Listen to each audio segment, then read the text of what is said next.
Förðudýr vikunnar sprettgaukur.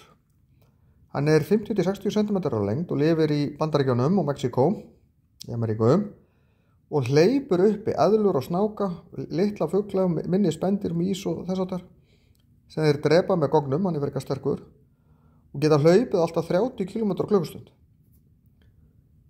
Þeir hlaupa undan rándýrum líka og nota stélið svolítið eins og segl til þess að breyta stefnu hratt.